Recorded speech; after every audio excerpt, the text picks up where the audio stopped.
Hello ನಮಸ್ಕಾರ ಎಲ್ರಿಗೂ welcome to my SR education channel. 6ನೇ ತರಗತಿಯ ಅಧ್ಯಾಯವಾಗಿರುವಂತಹ ಖಂಡಗಳು. ಓಕೆ, ಅವುಗಳ ಬಗ್ಗೆ ಅಭ್ಯಾಸ ಮಾಡ್ತಾ ಹೋಗೋಣ.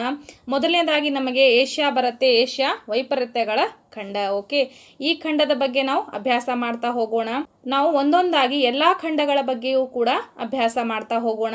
ಪರಿಷ್ಕೃತ ಪಠ್ಯಕ್ರಮ ಆಧಾರಿತ ಮಾಹಿತಿಗಳನ್ನೇ ನಾನು ಇಲ್ಲಿ ಕೊಡ್ತಾ ಇರೋದು, ಹಾಗಾಗಿ ಮಹತ್ವಪೂರ್ಣ ಆಗತ್ತೆ. ಖಂಡಗಳ ಮೇಲೆ ಯಾವ ರೀತಿ ನಿಮಗೆ ಪ್ರಶ್ನೆಗಳು ಬರಬಹುದು, ಅಂತಹ ಕೆಲವೊಂದಿಷ್ಟು MCQ ಕ್ವಶನ್ಸ್ಗಳು ಮತ್ತು ಅವುಗಳಿಗೆ ಸಂಬಂಧಿಸಿರುವ ಹಾಗೆ ವಿವರಣೆಗಳನ್ನು ಒಂದೊಂದಾಗಿ ನೋಡ್ತಾ ಹೋಗೋಣ. ಹಾಗಾದರೆ ಈ ತರಗತಿಗಳನ್ನು ನೋಡಿ ನೀವು ಆ ಒಂದು ಖಂಡಗಳ ಅಭ್ಯಾಸಗಳನ್ನು ಮಾಡ್ಕೊಂಡ್ಬಿಟ್ರೆ ನಿಮ್ಮ ಮುಂದಿನ TETಗೆ ನಿಮಗೆ ತುಂಬಾ ಸಹಾಯಕಾರಿ ಆಗತ್ತೆ. ಓಕೆ, ಹಾಗಾದರೆ ಇನ್ನೂ ನಮ್ಮ ಚಾನಲ್ಗೆ ಯಾರು ಸಬ್ಸ್ಕ್ರೈಬ್ ಮಾಡ್ಕೊಂಡಿಲ್ಲ, ಚಾನಲ್ ಸಬ್ಸ್ಕ್ರೈಬ್ ಮಾಡ್ಕೊಳ್ಳಿ. ನಿಮ್ಮ TET ಪರೀಕ್ಷೆಗೆ ಅತಿ ಉಪಯುಕ್ತವಾದಂತಹ ಮಾಹಿತಿಗಳು ನಮ್ಮ ಚಾನಲ್ ಮೇಲೆ ನಿಮಗೆ ಸಿಗುತ್ತವೆ. ಓಕೆ, ತರಗತಿಯನ್ನು ಪ್ರಾರಂಭ ಮಾಡೋಣ. ಓಕೆ, ಇದು ಮೊದಲನೇ ತರಗತಿ ಆಗತ್ತೆ. ಸ್ವಲ್ಪ ಯಾವ ಖಂಡಗಳಲ್ಲಿ ಸ್ವಲ್ಪ ಎಕ್ಸ್ಟ್ರಾ ಕ್ವಶನ್ಸ್ ಆದವು ಅಂತಂದರೆ ನಾನು 2 ಕ್ಲಾಸನ್ನು ತಗೋತೀನಿ. ಓಕೆ, ಹಾಗಾದರೆ ತರಗತಿಯನ್ನು ಪ್ರಾರಂಭ ಮಾಡೋಣ. ಮೊದಲನೇ ಪ್ರಶ್ನೆ ನೋಡೋಣ. ಭೂಮಧ್ಯ ರೇಖೆ ಹಾಗೂ ಕರ್ಕಾಟಕ ಸಂಕ್ರಾಂತಿ ವೃತ್ತವು ಈ ಕೆಳಗಿನ ಯಾವ ಖಂಡಗಳ ಮೇಲೆ ಹಾಯ್ದು ಹೋಗಿವೆ? ಭೂಮಧ್ಯ ರೇಖೆ ಹಾಗೂ ಕರ್ಕಾಟಕ ಸಂಕ್ರಾಂತಿ ವೃತ್ತವು ಈ ಕೆಳಗಿನ ಯಾವ ಖಂಡಗಳ ಮೇಲೆ ಹಾಯ್ದು ಹೋಗಿವೆ? ಏಷ್ಯಾ ಖಂಡ, ಉತ್ತರ ಅಮೆರಿಕಾ ಖಂಡ, ಯುರೋಪ್ ಖಂಡ ಮತ್ತು ಆಸ್ಟ್ರೇಲಿಯಾ ಖಂಡ ಅಂತ ಇದೆ. ಈ ಪ್ರಶ್ನೆಗೆ ಸರಿಯಾದಂತಹ ಉತ್ತರ ಆಪ್ಷನ್ 1 ಆಗತ್ತೆ, ಏಷ್ಯಾ ಖಂಡ. ಓಕೆ, ಭೂಮಧ್ಯ ರೇಖೆ ಹಾಗೂ ಕರ್ಕಾಟಕ ಸಂಕ್ರಾಂತಿ ವೃತ್ತ ಏಷ್ಯಾ ಖಂಡಗಳ ಮೇಲೆ ಹಾಯ್ದು ಹೋಗಿವೆ. ನೋಡೋಣ ವಿವರಣೆ ಈ ಒಂದು ಪ್ರಶ್ನೆಗೆ. ಏಷ್ಯಾ ಖಂಡದ ಸ್ಥಾನವನ್ನು ನೋಡ್ತಾ ಹೋಗೋಣ. 1 ಡಿಗ್ರಿ 16 ಮಿನಿಟ್ ಉತ್ತರದಿಂದ 77 ಡಿಗ್ರಿ 41 ಮಿನಿಟ್ ಉತ್ತರ ಅಕ್ಷಾಂಶ ಹಾಗೂ 26 ಡಿಗ್ರಿ 4 ಮಿನಿಟ್ ಪೂರ್ವದಿಂದ 169 ಡಿಗ್ರಿ 40 ಮಿನಿಟ್ ಪಶ್ಚಿಮ ರೇಖಾಂಶಗಳ ನಡುವೆ ವಿಸ್ತರಿಸಿದೆ. ಯಾವುದು? ಏಷ್ಯಾ ಖಂಡ. ಓಕೆ, ಅಂದರೆ ಉತ್ತರ ಭಾಗದಲ್ಲಿದೆ. ಅಂದರೆ ಭೂಗೋಳಾರ್ಧದ ಉತ್ತರ ಪೂರ್ವ ಭಾಗದಲ್ಲಿ ನಮ್ಮ ಏಷ್ಯಾ ಖಂಡ ಕಂಡುಬರುತ್ತದೆ. ಓಕೆ, ಏಷ್ಯಾ ಖಂಡವು ಮಲೇಷಿಯಾದಿಂದ ಸ್ವಲ್ಪ ದಕ್ಷಿಣದಲ್ಲಿ ಭೂಮಧ್ಯ ರೇಖೆ ಹಾಗೂ ಕರ್ಕಾಟಕ ಸಂಕ್ರಾಂತಿ ವೃತ್ತವು ಭಾರತ ಮತ್ತು ಅರೇಬಿಯಾಗಳ ಮೂಲಕ ಹಾಯ್ದು ಹೋಗಿವೆ. ಓಕೆ, ಏಷ್ಯಾ ಖಂಡವು ಮಲೇಷಿಯಾದಿಂದ ಸ್ವಲ್ಪ ದಕ್ಷಿಣದಲ್ಲಿ ಭೂಮಧ್ಯ ರೇಖೆ ಹಾಗೂ ಕರ್ಕಾಟಕ ಸಂಕ್ರಾಂತಿ ವೃತ್ತವು ಭಾರತ ಮತ್ತು ಅರೇಬಿಯಾಗಳ ಮೂಲಕ ಹಾಯ್ದು ಹೋಗಿವೆ. ಅದೇ ರೀತಿಯಾಗಿ ಇಲ್ಲಿ ನೋಡಬಹುದು ನೀವು. ಓಕೆ, ನೋಡ್ರಿ ಯಾವುದಾಗತ್ತೆ ಕರ್ಕಾಟಕ ಸಂಕ್ರಾಂತಿ ವೃತ್ತ ಮತ್ತು ಯಾವುದು ಸಮಭಾಜಕ ವೃತ್ತ ಅಥವಾ ಯಾವುದು ವೃತ್ತ ಆಗಿತ್ತು? ಭೂಮಧ್ಯ ರೇಖೆ ಹಾಗೂ ಕರ್ಕಾಟಕ ಸಂಕ್ರಾಂತಿ ವೃತ್ತ. ನೋಡ್ರಿ ಏಷ್ಯಾ ಖಂಡ ಯಾವುದಾಗತ್ತೆ? ಏನು ಯೆಲ್ಲೋ ಕಲರ್ಲಿ ಇದೆ ಅಲ್ವಾ, ಇದು ಕಂಪ್ಲೀಟ್ ಆಗಿ ಇದೇನಾಗತ್ತೆ? ಏಷ್ಯಾ ಖಂಡ ಆಗತ್ತೆ. ಓಕೆ, ಹಾಗಾದರೆ ಮಲೇಷಿಯಾ ಎಲ್ಲಿ ಕಂಡು ಬರುತ್ತಪ್ಪ ಅಂದರೆ ಇದು ಮಲೇಷಿಯಾ. ನೋಡ್ರಿ ಇದು ಏನು ಕಾಣ್ತಿದೆ ಅಲ್ವಾ, ಇದು ಕಂಪ್ಲೀಟ್ ಆಗಿ ನಮಗೆ ಮಲೇಷಿಯಾದ ಭಾಗ. ಓಕೆ, ಹಾಗಾದರೆ ಮಲೇಷಿಯಾದ ದಕ್ಷಿಣ ಭಾಗ ಅಂತಂದರೆ ಇದು ಏನಿದೆ ಅಲ್ವಾ, ಇದು ಭೂಮಧ್ಯ ರೇಖೆ ಅಥವಾ ಸಮಭಾಜಕ ವೃತ್ತ 0 ಡಿಗ್ರಿ. ಓಕೆ, ಸಮಭಾಜಕ ವೃತ್ತ ಹಾಯ್ದು ಹೋಗಿದೆ. ಅದೇ ರೀತಿಯಾಗಿ ಇಲ್ಲಿದೆ ನೋಡ್ರಿ, ಇದು ಸೌದಿ ಅರೇಬಿಯಾ ಮತ್ತು ಇಲ್ಲಿದೆ ಭಾರತ. ಇವುಗಳ ಮಧ್ಯೆ ಹಾದು ಯಾವುದು ಹೋಗಿದೆ? ಕರ್ಕಾಟಕ ಸಂಕ್ರಾಂತಿ ವೃತ್ತ ಹಾಯ್ದು ಹೋಗಿದೆ. ಹಾಗಾದರೆ ಈ ಪ್ರಶ್ನೆಗೆ ಸರಿಯಾದಂತಹ ಉತ್ತರ ಯಾವುದಾಯಿತು? ಏಷ್ಯಾ ಖಂಡ ಆಯಿತು. ನೀವು ಹೇಳಬಹುದು ಆಫ್ರಿಕಾ ಖಂಡನೂ ಅಲ್ವೇನ್ರಿ ಅಂತ. ನಮಗೆ ಕೇಳಿದ್ದು 2 ಆಫ್ರಿಕಾ ಖಂಡದಲ್ಲಿ 3 ಹಾಯ್ದು ಹೋಗಿವೆ. ಅದೇ ರೀತಿಯಾಗಿ ಉತ್ತರ ಅಮೆರಿಕಾದಲ್ಲಿ ಮಕರ ಸಂಕ್ರಾಂತಿ, ಇಲ್ಲಿ ನೋಡ್ರಿ ದಕ್ಷಿಣ ಅಮೆರಿಕಾದಲ್ಲಿ ಭೂಮಧ್ಯ ರೇಖೆ ಮತ್ತು ಮಕರ ಸಂಕ್ರಾಂತಿ ವೃತ್ತ ಹಾಯ್ದು ಹೋಗಿದೆ. ಇಲ್ಲಿ ಕೊಟ್ಟಿದ್ದಾರಲ್ವಾ, ಈಗ ಇಲ್ಲಿದೆ ನೋಡ್ರಿ 23 ಡಿಗ್ರಿ ಇಲ್ಲಿ ಕೊಟ್ಟಿದ್ದಾರೆ ನೋಡ್ರಿ. ಅದೇ ರೀತಿಯಾಗಿ ಉತ್ತರ ಅಮೆರಿಕಾದಲ್ಲಿ ಕರ್ಕಾಟಕ ಸಂಕ್ರಾಂತಿ ವೃತ್ತ ಹಾಯ್ದು ಹೋಗಿದೆ, ಮೇಲ್ಗಡೆ ಆರ್ಕಿಟಿಕ್ ವೃತ್ತ ಹಾಯ್ದು ಹೋಗಿದೆ. ಸೊ ಏಷ್ಯಾ ಖಂಡದಲ್ಲಿ ಮಾತ್ರ ಭೂಮಧ್ಯ ರೇಖೆ ಮತ್ತು ಕರ್ಕಾಟಕ ಸಂಕ್ರಾಂತಿ ವೃತ್ತ 23 ಡಿಗ್ರಿ ಹಾಯ್ದು ಹೋಗಿದೆ. ಹಾಗಾಗಿ ನಮ್ಮ ಪ್ರಶ್ನೆಗೆ ಸರಿಯಾದಂತಹ ಉತ್ತರ ಯಾವುದಾಗಿತ್ತು? ಏಷ್ಯಾ ಖಂಡ ಆಗಿತ್ತು. ಪ್ರಶ್ನೆ ಸಂಖ್ಯೆ 2. ಉತ್ತರದಲ್ಲಿ ಆರ್ಕಿಟಿಕ್, ಪೂರ್ವ ಭಾಗದಲ್ಲಿ ಪೆಸಿಫಿಕ್ ಹಾಗೂ ದಕ್ಷಿಣದಲ್ಲಿ ಹಿಂದೂ ಸಾಗರಗಳಿಂದ ಆವರಿಸಿರುವ ಖಂಡ ಯಾವುದು? ಉತ್ತರದಲ್ಲಿ ಆರ್ಕಿಟಿಕ್ ಆಗಬೇಕಾಗಿತ್ತು. ಉತ್ತರದಲ್ಲಿ ಆರ್ಕಿಟಿಕ್, ಪೂರ್ವ ಭಾಗದಲ್ಲಿ ಪೆಸಿಫಿಕ್ ಹಾಗೂ ದಕ್ಷಿಣದಲ್ಲಿ ಹಿಂದೂ ಸಾಗರಗಳಿಂದ ಆವರಿಸಿದ ಖಂಡ ಯಾವುದು? ಏಷ್ಯಾ ಖಂಡ, ಆಸ್ಟ್ರೇಲಿಯಾ ಖಂಡ, ದಕ್ಷಿಣ ಅಮೆರಿಕಾ ಖಂಡ, ಯುರೋಪ್ ಖಂಡ ಅಂತ ಇದೆ. ಈ ಪ್ರಶ್ನೆಗೆ ಸರಿಯಾದಂತಹ ಉತ್ತರ ಆಪ್ಷನ್ 1 ಆಗತ್ತೆ, ಏಷ್ಯಾ ಖಂಡ.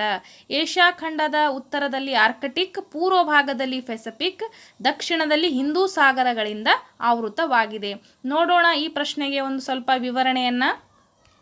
ಏಷ್ಯಾ ಖಂಡದ ಭೌಗೋಳಿಕ ಸನ್ನಿವೇಶ. ಏಷ್ಯಾ ಖಂಡವು 3 ಕಡೆ ಸಾಗರಗಳು ಮತ್ತು 1 ಕಡೆ ಭೂಭಾಗದಿಂದ ಆವರಿಸಿದೆ. ಏಷ್ಯಾ ಖಂಡವು 3 ಕಡೆ ಸಾಗರಗಳು ಮತ್ತು 1 ಕಡೆ ಭೂಭಾಗದಿಂದ ಆವರಿಸಿದೆ. ಸುತ್ತುವರೆದಿರುವ ಸಾಗರಗಳೆಂದರೆ ಉತ್ತರದಲ್ಲಿ ಯಾವುದು ಆರ್ಕ್ಟಿಕ್, ಪೂರ್ವ ಭಾಗದಲ್ಲಿ ಯಾವುದು ಪೆಸಿಫಿಕ್ ಮತ್ತು ದಕ್ಷಿಣದಲ್ಲಿ ಯಾವುದು ಹಿಂದೂ ಸಾಗರಗಳು, ಪಶ್ಚಿಮಕ್ಕೆ ಯುರೋಪ್ ಖಂಡವಿದೆ. ಇದು ಏನಪ್ಪಾ ಅಂತಂದರೆ ಏಷ್ಯಾ ಖಂಡದ ಒಂದು ಭೌಗೋಳಿಕ ಸನ್ನಿವೇಶ. ಇಲ್ಲಿ ಒಂದು ಮ್ಯಾಪ್ ಇದೆ, ಇದರಲ್ಲಿ ನಿಮಗೆ ಅಂಡರ್ಸ್ಟ್ಯಾಂಡ್ ಆಗತ್ತೆ. ಇಲ್ಲಿ ಉತ್ತರದಲ್ಲಿ ಮೇಲ್ಭಾಗದಲ್ಲಿ ಯಾವ್ದು ಕಂಡು ಬರುತ್ತಪ್ಪ ಅಂದರೆ ಆರ್ಕಟಿಕ್ ಕಂಡು ಬರುತ್ತೆ, ಆರ್ಕಟಿಕ್ ಸಮುದ್ರ. ಈ ಕಡೆ ಪಶ್ಚಿಮ ಭಾಗದಲ್ಲಿ ನಮಗೆ ಯುರೋಪ್ ಖಂಡ ಸಿಗುತ್ತದೆ. ಇಲ್ಲಿ ದಕ್ಷಿಣದ ಕಡೆ ನಮಗೆ ಇಂಡಿಯನ್ ಓಷನ್ ಅಂದರೆ ಹಿಂದೂ ಮಹಾಸಾಗರ, ಅದೇ ರೀತಿಯಾಗಿ ಪೂರ್ವ ಭಾಗದಲ್ಲಿ ಪೆಸಿಫಿಕ್ ಓಷನ್ ಅಥವಾ ಪೆಸಿಫಿಕ್ ಸಾಗರ. ಓಕೆ, ಹಾಗಾದರೆ ಈ ಒಂದು ಭೌಗೋಳಿಕ ಸನ್ನಿವೇಶ ನಮ್ಮ ಏಷ್ಯಾ ಖಂಡದ್ದು. ಓಕೆ, ನೆನ್ಪಿಟ್ಕೋರಿ, ಉತ್ತರದಲ್ಲಿ ಆರ್ಕಟಿಕ್ ಸಮುದ್ರ, ಪಶ್ಚಿಮದಲ್ಲಿ ಯುರೋಪ್ ಖಂಡ, ಪೂರ್ವದಲ್ಲಿ ಪೆಸಿಫಿಕ್ ಸಾಗರ, ದಕ್ಷಿಣದಲ್ಲಿ ಹಿಂದೂ ಮಹಾಸಾಗರ. ಇವುಗಳಿಂದ ಆವೃತವಾಗಿರುವುದು ಯಾವುದಪ್ಪ ಅಂತಂದರೆ ನಮ್ಮ ಏಷ್ಯಾ ಖಂಡ. ಓಕೆ, ನೆನ್ಪಿಟ್ಕೋರಿ, ಇಂಪಾರ್ಟೆಂಟ್ ಆಗತ್ತೆ ನಿಮ್ಮ ಪರೀಕ್ಷೆಗೆ. ನೆಕ್ಸ್ಟ್ ನೋಡೋಣ ಪ್ರಶ್ನೆ ಯಾವ ರೀತಿ ಇದೆ ಅಂತ. ಏಷ್ಯಾ ಮತ್ತು ಆಫ್ರಿಕಾ ಖಂಡಗಳ ಗಡಿಯು ಸಾಮಾನ್ಯವಾಗಿ ಯಾವುದರ ಮೂಲಕ ಬೇರ್ಪಡುತ್ತವೆ? ಏಷ್ಯಾ ಮತ್ತು ಆಫ್ರಿಕಾ ಖಂಡಗಳ ಗಡಿಯು ಸಾಮಾನ್ಯವಾಗಿ ಯಾವುದರ ಮೂಲಕ ಬೇರ್ಪಡುತ್ತವೆ? ಸುಯೇಜ್ ಕಾಲುವೆ, ನ್ಯೂ ಗಿನಿ, ಕಾಕಸಸ್ ಪರ್ವತ, ಕ್ಯಾಸ್ಪಿಯನ್ ಸಮುದ್ರ ಅಂತ ಇದೆ. ಈ ಪ್ರಶ್ನೆಗೆ ಸರಿಯಾದಂತಹ ಉತ್ತರ ಆಪ್ಷನ್ 1 ಆಗುತ್ತೆ. ಸುಯೇಜ್ ಕಾಲುವೆ ಮೂಲಕ ಏಷ್ಯಾ ಮತ್ತು ಆಫ್ರಿಕಾ ಖಂಡಗಳ ಗಡಿ ಸಾಮಾನ್ಯವಾಗಿ ಬೇರ್ಪಡುತ್ತವೆ. ಓಕೆ, ನೆನ್ಪಿಟ್ಕೋರಿ, ಸುಯೇಜ್ ಕಾಲುವೆ ಮೂಲಕ ಆಫ್ರಿಕಾ ಮತ್ತು ಏಷ್ಯಾ ಖಂಡಗಳ ಗಡಿ ಏನಾಗ್ತದಪ್ಪ ಅಂತಂದರೆ ಬೇರ್ಪಡುತ್ತದೆ. ಈ ಪ್ರಶ್ನೆಗೆ ವಿವರಣೆಯನ್ನು ನೋಡ್ತಾ ಹೋಗೋಣ. ಏಷ್ಯಾ ಮತ್ತು ಯುರೋಪ್ ಖಂಡಗಳ ಗಡಿ ಬಗ್ಗೆ ಕೂಡ ನೋಡ್ತಾ ಹೋಗೋಣ. ಏಷ್ಯಾ ಮತ್ತು ಯುರೋಪ್ ಖಂಡಗಳ ಗಡಿಯು ಸಾಂಪ್ರದಾಯಿಕವಾದ ಕಾಲ್ಪನಿಕ ರೇಖೆಯಾಗಿದ್ದು ಅದು ಅಂಕುಡೊಂಕಾಗಿದೆ ಮತ್ತು ಯುರಲ್ ಪರ್ವತ, ಕ್ಯಾಸ್ಪಿಯನ್ ಸಮುದ್ರ, ಕಾಕಸಸ್ ಪರ್ವತ ಮತ್ತು ಕಪ್ಪು ಸಮುದ್ರಗಳ ಮುಖಾಂತರ ಹಾಯ್ದು ಹೋಗುತ್ತದೆ. ನೆಕ್ಸ್ಟ್ ಟೈಮ್ ನಿಮಗೆ ಪ್ರಶ್ನೆ ಬರಬಹುದು, ಏಷ್ಯಾ ಮತ್ತು ಯುರೋಪ್ಗಳನ್ನು ಈ ಸಮುದ್ರಗಳು ಬೇರ್ಪಡಿಸುತ್ತವೆ ಅಂತ ಕೊಟ್ಟು ಕಪ್ಪು ಸಮುದ್ರ, ಕಪ್ಪು ಸಮುದ್ರ, ಕ್ಯಾಸ್ಪಿಯನ್ ಸಮುದ್ರ ಅಂತ ಕೊಡಬಹುದು. ಅದೇ ರೀತಿಯಾಗಿ ಮೆಡಿಟರೇನಿಯನ್ ಸಮುದ್ರ ಮತ್ತು ಪೆಸಿಫಿಕ್ ಸಮುದ್ರ, ಈ ರೀತಿಯಾಗಿ ಬೇರೆ ಬೇರೆ ನಿಮಗೆ ಆಪ್ಷನ್ಸ್ಗಳು ಬಂದರೆ ನೆನ್ಪಿಟ್ಕೋರಿ, ಕ್ಯಾಸ್ಪಿಯನ್ ಸಮುದ್ರ, ಕಪ್ಪು ಸಮುದ್ರ, ಯುರಲ್ ಪರ್ವತ, ಕಾಕಸಸ್ ಪರ್ವತ ಇವುಗಳು ಏನಪ್ಪಾ ಅಂತಂದರೆ ಏಷ್ಯಾ ಮತ್ತು ಯುರೋಪನ್ನು ಬೇರ್ಪಡಿಸುವಂತಹ ಸಾಂಪ್ರದಾಯಿಕ ಗಡಿಗಳಾಗಿರ್ತವೆ. ಅದೇ ರೀತಿಯಾಗಿ ಏಷ್ಯಾ ಮತ್ತು ಆಫ್ರಿಕಾವನ್ನು, ಓಕೆ, ಏಷ್ಯಾ ಮತ್ತು ಯುರೋಪನ್ನು ನೋಡಿದ್ವಿ. ಏಷ್ಯಾ ಮತ್ತು ಆಫ್ರಿಕಾ ಖಂಡಗಳ ಗಡಿಯು ಸಾಮಾನ್ಯವಾಗಿ ಸುಯೇಜ್ ಕಾಲುವೆಯ ಮೂಲಕ ಬೇರ್ಪಡುತ್ತದೆ. ಓಕೆ, ಯಾವುದರ ಮೂಲಕ? ಸುಯೇಜ್ ಕಾಲುವೆಯ ಮೂಲಕ ಬೇರ್ಪಡುತ್ತದೆ. ಅದೇ ರೀತಿಯಾಗಿ ಏಷ್ಯಾ ಮತ್ತು ಆಸ್ಟ್ರೇಲಿಯಾಗಳ ಗಡಿ ರೇಖೆಯು ನ್ಯೂ ಗಿನಿ, ವೆರಿ ಇಂಪಾರ್ಟೆಂಟ್, ನೆನ್ಪಿಟ್ಕೋರಿ, ಈ ಗಡಿಗಳ ಮೇಲೆ ಕ್ವಶನ್ ಬರೋ ಸಾಧ್ಯತೆ ಇರ್ತದೆ. ಹಾಗಾಗಿ ಏಷ್ಯಾ ಮತ್ತು ಆಸ್ಟ್ರೇಲಿಯಾಗಳ ಗಡಿರೇಖೆಯು ನ್ಯೂ ಗಿನಿ ಮತ್ತು ಆಸ್ಟ್ರೇಲಿಯಾಗಳ ನಡುವೆ ಹಾಯ್ದು ಹೋಗುತ್ತದೆ. ಯಾವುದರ ಮೂಲಕ? ನ್ಯೂ ಗಿನಿ ಮತ್ತು ಆಸ್ಟ್ರೇಲಿಯಾಗಳ ನಡುವೆ ಹಾಯ್ದು ಹೋಗಿದೆ. ಹಾಗಾಗಿ ಈ ಪ್ರಶ್ನೆಗೆ ಸರಿಯಾದಂತಹ ಉತ್ತರ ಆಪ್ಷನ್ 1 ಆಗುತ್ತೆ, ಸುಯೇಜ್ ಕಾಲುವೆ. ಏಷ್ಯಾ ಮತ್ತು ಆಫ್ರಿಕಾ ಖಂಡಗಳ ಗಡಿ ಸುಯೇಜ್ ಕಾಲುವೆಯ ಮೂಲಕ ಬೇರ್ಪಡುತ್ತದೆ. ನೆಕ್ಸ್ಟ್ ಪ್ರಶ್ನೆ ನೋಡೋಣ ಯಾವ ರೀತಿ ಇದೆ ಅಂತ. ಪ್ರಶ್ನೆ 4, ಏಷ್ಯಾ ಖಂಡದಲ್ಲಿ ಎಷ್ಟು ಪ್ರಾದೇಶಿಕ ವಿಭಾಗಗಳನ್ನು ಮಾಡಲಾಗಿದೆ ಅಂತ ಕೊಡಲಾಗಿದೆ. ಎಷ್ಟು ಪ್ರಾದೇಶಿಕ ವಿಭಾಗಗಳನ್ನಾಗಿ ಮಾಡಲಾಗಿದೆ ಏಷ್ಯಾ ಖಂಡದಲ್ಲಿ ನೋಡ್ತಾ ಹೋಗೋಣ. ಮೊದಲನೇದು 4 ಪ್ರಾದೇಶಿಕ ವಿಭಾಗಗಳು, 5 ಪ್ರಾದೇಶಿಕ ವಿಭಾಗಗಳು, 3 ಪ್ರಾದೇಶಿಕ ವಿಭಾಗಗಳು ಮತ್ತು 6 ಪ್ರಾದೇಶಿಕ ವಿಭಾಗಗಳು ಅಂತ ಕೊಡಲಾಗಿದೆ.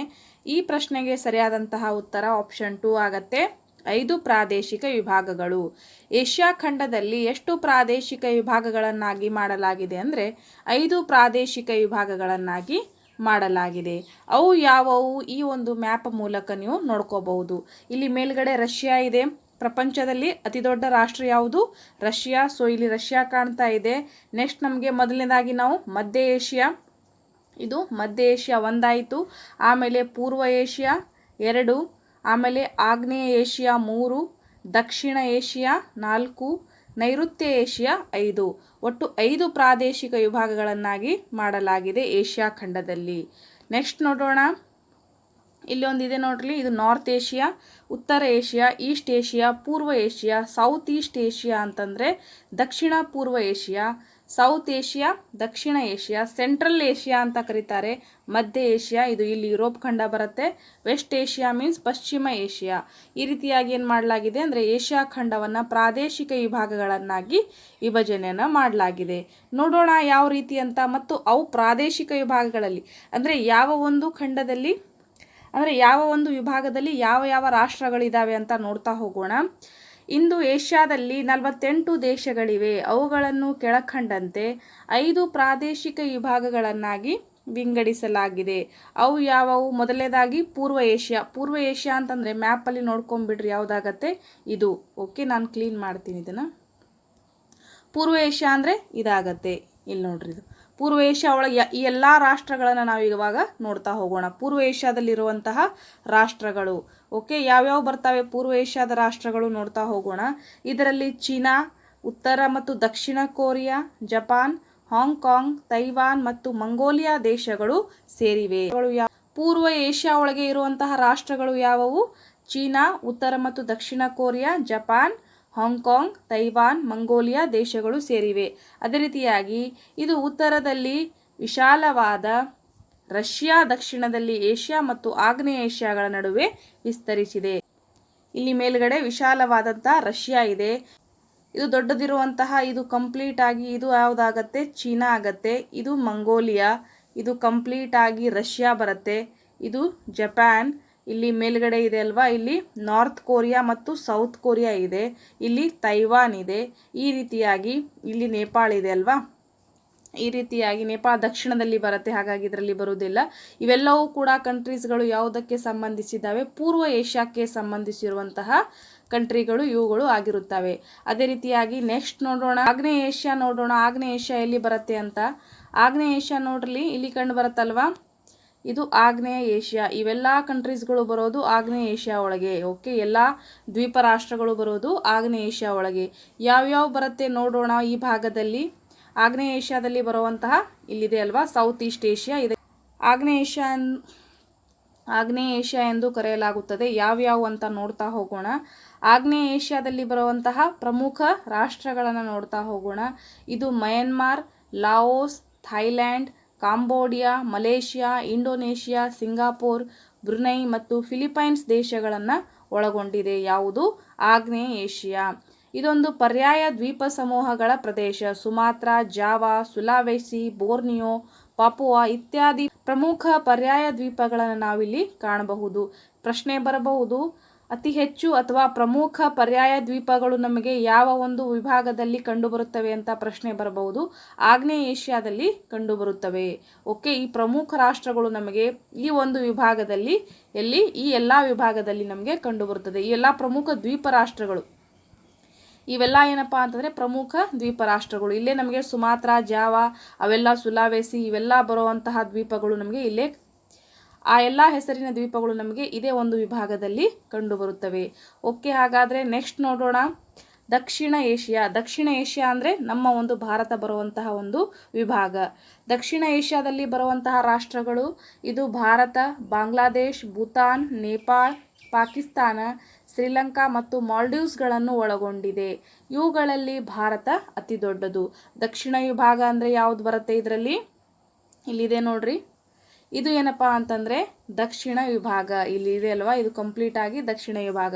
ಇದರಲ್ಲಿ ಭಾರತ ಇದೆ, ನೇಪಾಳ ಇದೆ, ನೆಕ್ಸ್ಟ್ ನಮಗೆ ಬಾಂಗ್ಲಾದೇಶ್ ಬರುತ್ತೆ, ಇಲ್ಲಿ ಶ್ರೀಲಂಕಾ ಬರುತ್ತೆ, ಅದೇ ರೀತಿಯಾಗಿ ಪಾಕಿಸ್ತಾನ್ ಬರುತ್ತೆ ಕೂಡ ನಮಗೆ ಎದರಲ್ಲಿ ಕಂಡು ಬರುತ್ತಪ್ಪ ಅಂತಂದರೆ ದಕ್ಷಿಣ ಏಷ್ಯಾದಲ್ಲಿ ಕಂಡುಬರುತ್ತದೆ. ಓಕೆ, ಇಲ್ಲಿದೆ ನೋಡ್ರಿ ಸೌತ್ ಏಷ್ಯಾ ಅಂತ.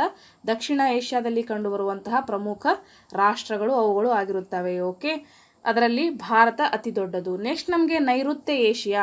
ನೈಋತ್ಯ ಯಾವ ಕಡೆ ಬರುತ್ತೆ ಹಾಗಾದರೆ ನೋಡ್ತಾ ಹೋಗೋಣ. ನೈಋತ್ಯ ಏಷ್ಯಾ ಇಲ್ಲಿದೆ ನೋಡ್ರಿ, ಇದು ಏನಪ್ಪ ಅಂದರೆ ಇದು ನೈಋತ್ಯ ಏಷ್ಯಾ. ನೈಋತ್ಯ ಏಷ್ಯಾದಲ್ಲಿ ಪ್ರಮುಖ ಮರುಭೂಮಿಯನ್ನು ಹೊಂದಿರುವಂತಹ ರಾಷ್ಟ್ರಗಳು ಕಂಡುಬರುತ್ತವೆ. ಆ ರಾಷ್ಟ್ರಗಳು ಯಾವ್ಯಾವು ಅಂತ ನೋಡ್ತಾ ಹೋಗೋಣ. ನೈಋತ್ಯ ಏಷ್ಯಾ ಇದರಲ್ಲಿ Afghanistan, Bahrain, Cyprus, Iran, Iraq, Israel, Jordan, Kuwait, Lebanon, Oman, Qatar, Syria, Saudi Arabia, Arab Emirates, Yemen ಮತ್ತು ಟರ್ಕಿ ದೇಶಗಳು ಈ ಭಾಗದಲ್ಲಿ ಸೇರುತ್ತವೆ. ಇದರಲ್ಲಿ ಕೆಲವೊಂದಿಷ್ಟು ಹೆಸರುಗಳನ್ನು ಕೊಟ್ಟು ಈ ರಾಷ್ಟ್ರಗಳು ಏಷ್ಯಾ ಖಂಡದ ಯಾವ ಭಾಗಕ್ಕೆ ಸೇರುತ್ತವೆ ಅಂತ ಕೇಳಬಹುದು. ಹಾಗಾಗಿ ನೆನ್ಪಿಟ್ಕೋರಿ, ಇವು ನೈಋತ್ಯ ಏಷ್ಯಾದ ಒಂದು ವಿಭಾಗಕ್ಕೆ ಸೇರುವಂತಹ ಪ್ರಮುಖ ರಾಷ್ಟ್ರಗಳು. ಇದು ಬಹಳವಾಗಿ ಮರುಭೂಮಿ ಮತ್ತು ಅರೆ ಮರುಭೂಮಿಗಳಿಂದ ಆವರಿಸಿದ್ದರು ಪೆಟ್ರೋಲಿಯಂ ಮತ್ತು ನೈಸರ್ಗಿಕ ಅನಿಲಗಳಿಂದ ಸಮೃದ್ಧವಾಗಿವೆ. ನೋಡಲಿ, ನೈಋತ್ಯ ಏಷ್ಯಾ ಅತಿ ಹೆಚ್ಚು ಪೆಟ್ರೋಲಿಯಂ ಮತ್ತು ನೈಸರ್ಗಿಕ ಅನಿಲಗಳಿಂದ ಸಮೃದ್ಧವಾಗಿದೆ ಮತ್ತು ಮರುಭೂಮಿ ಮತ್ತು ಅರೆ ಮರುಭೂಮಿ ಪ್ರದೇಶವನ್ನು ಹೊಂದಿದೆ. ಯಾವುದು? ನೈಋತ್ಯ ಏಷ್ಯಾ. ನೆಕ್ಸ್ಟ್ ನೋಡೋಣ, ಅದೇ ರೀತಿಯಾಗಿ ಮಧ್ಯ ಏಷ್ಯಾವನ್ನು ನೋಡ್ತಾ ಹೋಗೋಣ. Central Asia. ಹಾಗಾದರೆ ಮಧ್ಯ ಏಷ್ಯಾ ಎಲ್ಲಿ ಕಂಡು ಬರುತ್ತದೆ? ಮ್ಯಾಪಲ್ಲಿ ಅದನ್ನು ಕೂಡ ನಾವು ನೋಡ್ತಾ ಹೋಗೋಣ. ನೋಡ್ರಿ, ಮಧ್ಯ ಏಷ್ಯಾ ಕಂಡು ಬರೋದು ನಮಗೆ ಇಲ್ಲಿದೆ ಅಲ್ವಾ? ಇಲ್ಲಿದೆ ನೋಡ್ರಿ, ಇದು ಸೆಂಟ್ರಲ್ ಏಷ್ಯಾ, ಮಧ್ಯ ಏಷ್ಯಾ. ಈ ಮಧ್ಯ ಏಷ್ಯಾದಲ್ಲಿ ಪ್ರಮುಖ ಕಂಟ್ರಿಗಳು ಬರ್ತವೆ. ಅವು ಯಾವ್ಯಾವು ನೋಡ್ತಾ ಹೋಗೋಣ. ಸೆಂಟ್ರಲ್ ಏಷ್ಯಾ ಒಳಗೆ ಇದು ಪಶ್ಚಿಮ ಕ್ಯಾಸ್ಪಿಯನ್ ಸಮುದ್ರದಿಂದ ಪೂರ್ವದಲ್ಲಿ ಚೀನಾದವರೆಗೆ ಹಾಗೂ ಉತ್ತರದಲ್ಲಿ ಕಜಾಕಿಸ್ತಾನದಿಂದ ದಕ್ಷಿಣದಲ್ಲಿ ಇರಾನ್ ಅಫ್ಘಾನಿಸ್ತಾನಗಳವರೆಗೆ ವಿಸ್ತರಿಸಿದೆ. ಯಾವುದು? ಮಧ್ಯ ಏಷ್ಯಾ. ಈ ಭಾಗದ ಪ್ರಮುಖ ದೇಶಗಳೆಂದರೆ ಕಜಾಕಿಸ್ತಾನ್, ಕಿರ್ಗಿಸ್ತಾನ್, ತಾಜಿಕಿಸ್ತಾನ್, ಟರ್ಕ್ಮೆನಿಸ್ತಾನ್ ಮತ್ತು ಉಜ್ಬೇಕಿಸ್ತಾನ್ ಹಾಗೂ ಸೈಬೀರಿಯಾಗಳು ಅಥವಾ ರಷ್ಯಾದ ಕೆಲವೊಂದಿಷ್ಟು ವಿಭಾಗಗಳು ನಮಗೆ ಮಧ್ಯ ಏಷ್ಯಾ ಒಳಗೆ ಕಂಡುಬರುತ್ತವೆ. ಈ ಪ್ರಮುಖ ಮಧ್ಯ ಏಷ್ಯಾದ ರಾಷ್ಟ್ರಗಳಾಗಿದ್ದಾವೆ. ಹಾಗಾದ್ರೆ ನಾವು ಏಷ್ಯಾ ಖಂಡದ ಒಟ್ಟು 5 ವಿಭಾಗಗಳನ್ನು ಅಭ್ಯಾಸ ಮಾಡಿದ್ವಿ. ಕಂಪ್ಲೀಟ್ ಆಗಿ ನೋಡಿದ್ವಿ ಯಾವ್ಯಾವ ರಾಷ್ಟ್ರಗಳು ಬರುತ್ತೆ ಈ 5 ವಿಭಾಗಗಳಲ್ಲಿ ಅಂತ. ಹಾಗಾದ್ರೆ ಒಟ್ಟು 5 ವಿಭಾಗಗಳು ಯಾವ್ದು ಬರುತ್ತೆ? ಪೂರ್ವ ಏಷ್ಯಾ, ಆಗ್ನೇಯ ಏಷ್ಯಾ, ದಕ್ಷಿಣ ಏಷ್ಯಾ, ನೈಋತ್ಯ ಏಷ್ಯಾ ಮತ್ತು ಮಧ್ಯ ಏಷ್ಯಾ. ಈ 5 ಪ್ರಾದೇಶಿಕ ವಿಭಾಗಗಳಲ್ಲಿ ಬರುವಂತಹ ಪ್ರಮುಖ ರಾಷ್ಟ್ರಗಳ ಬಗ್ಗೆ ಅಭ್ಯಾಸ ಮಾಡಿದ್ವಿ. ನೆಕ್ಸ್ಟ್ ಕ್ವಶನ್ ನೋಡೋಣ ಯಾವ ರೀತಿ ಇದೆ ಅಂತ. ಪ್ರಶ್ನೆ ಸಂಖ್ಯೆ 5. ಏಷ್ಯಾ ಖಂಡದಲ್ಲಿ ಕಂಡುಬರುವ ತ್ರಿಕೋನ ಆಕಾರವುಳ್ಳ ವಿಶಾಲ ಮೈದಾನವನ್ನು ಏನೆಂದು ಕರೆಯುತ್ತಾರೆ? ಏಷ್ಯಾ ಖಂಡದಲ್ಲಿ ಕಂಡುಬರುವ ತ್ರಿಕೋನ ಆಕಾರವುಳ್ಳ ವಿಶಾಲ ಮೈದಾನವನ್ನು ಏನೆಂದು ಕರೆಯುತ್ತಾರೆ? ಸೈಬೀರಿಯಾ ಮೈದಾನ, ಸುಲೇಮಾನ್ ಮೈದಾನ, ಟಿಬೆಟ್ ಮೈದಾನ, ಈ ಮೇಲಿನ ಯಾವುದೂ ಅಲ್ಲ ಅಂತ ಇದೆ. ಈ ಪ್ರಶ್ನೆಗೆ ಸರಿಯಾದಂತಹ ಉತ್ತರ ಆಪ್ಷನ್ 1 ಆಗತ್ತೆ, ಸೈಬೀರಿಯಾ ಮೈದಾನ. ಪ್ರಶ್ನೆ ಬರಬಹುದು, ನೆನ್ಪಿಟ್ಕೋರಿ. ಏಷ್ಯಾ ಖಂಡದಲ್ಲಿ ಕಂಡುಬರುವ ತ್ರಿಕೋನ ಆಕಾರವುಳ್ಳ ವಿಶಾಲ ಮೈದಾನವನ್ನು ಏನೆಂದು ಕರೆಯುತ್ತಾರೆ? ಸೈಬೀರಿಯಾ ಮೈದಾನ ಎಂದು ಕರೆಯುತ್ತಾರೆ. ಈ ಒಂದು ಪ್ರಶ್ನೆಗೆ ವಿವರಣೆಯನ್ನು ನೋಡ್ತಾ ಹೋಗೋಣ. ಏಷ್ಯಾದ ಪ್ರಾಕೃತಿಕ ವಿಭಾಗಗಳಲ್ಲಿ ವಾಯುವ್ಯ ತಗ್ಗು ಮೈದಾನಗಳು, ನಾವು ಪ್ರಾದೇಶಿಕ ವಿಭಾಗಗಳನ್ನು 5 ಭಾಗಗಳಾಗಿ ವಿಂಗಡಣೆ ಮಾಡಿದ್ರು.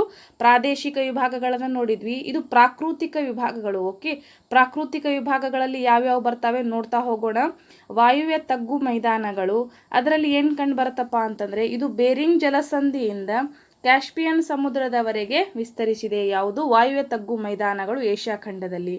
ಕೇಂದ್ರದ ಎತ್ತರ ಭಾಗಗಳು ಮತ್ತು ಆರ್ಕ್ಟಿಕ್ ಸಾಗರದ ನಡುವೆ ಕಂಡುಬರುತ್ತದೆ. ತ್ರಿಕೋನ ಆಕಾರವುಳ್ಳ ಈ ವಿಶಾಲವಾದ ತಗ್ಗು ಮೈದಾನವನ್ನು ಸೈಬೀರಿಯಾ ಮೈದಾನ ಎಂದು ಕರೆಯುತ್ತಾರೆ. ಅಂದರೆ ಉತ್ತರ ಭಾಗದಲ್ಲಿ ಕ್ಯಾಸ್ಪಿಯನ್ ಜಲಸಂಧಿಯಿಂದ ಮೇಲುಗಡೆ ಆರ್ಕ್ಟಿಕ್ ಸಾಗರಗಳ ನಡುವೆ ಕಂಡುಬರುವಂತಹ ಮೈದಾನವನ್ನು ಸೈಬೀರಿಯಾ ಮೈದಾನ ಎಂದು ಕರೆಯುತ್ತಾರೆ. ಇದು ಕಂಪ್ಲೀಟ್ ಆಗಿ ಹಿಮದಿಂದ ಕೂಡಿರುವಂತಹ ಒಂದು ಮೈದಾನ ಆಗಿರುತ್ತದೆ. ಹಾಗಾಗಿ ನೆನ್ಪಿಟ್ಕೋರಿ, ಸೈಬೀರಿಯಾ ಮೈದಾನ.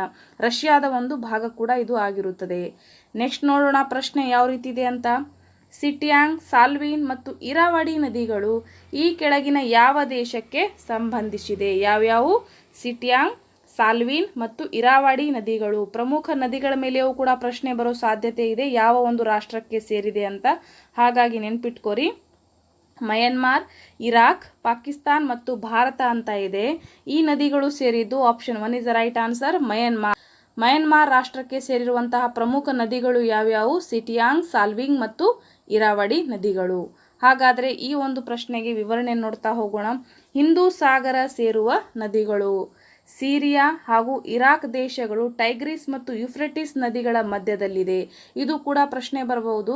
ಸಿರಿಯಾ ಮತ್ತು ಇರಾಕ್ ರಾಷ್ಟ್ರಗಳು ಯಾವ ನದಿಗಳ ಮಧ್ಯದಲ್ಲಿದೆ ಅಂತ ಪ್ರಶ್ನೆ ಬರಬಹುದು.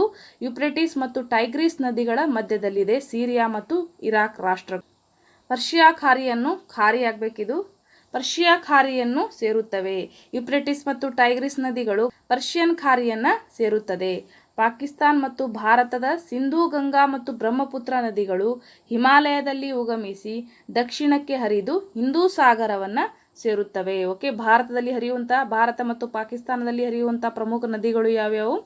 ಸಿಂಧೂ, ಗಂಗಾ ಮತ್ತು ಬ್ರಹ್ಮಪುತ್ರ ನದಿಗಳು ಹಿಮಾಲಯದಲ್ಲಿ ಉಗಮಿಸಿ ದಕ್ಷಿಣಕ್ಕೆ ಹರಿದು ಹಿಂದೂ ಸಾಗರವನ್ನು ಸೇರುತ್ತವೆ. ಅದೇ ರೀತಿಯಾಗಿ ಮಯನ್ಮಾರನ ಸಿಟಿಯಾಂಗ್, ಸಾಲ್ವಿನ್ ಮತ್ತು ಇರಾವಡಿ ನದಿಗಳು ಬಂಗಾಳ ಕೊಲ್ಲಿಗೆ ಸೇರುತ್ತವೆ.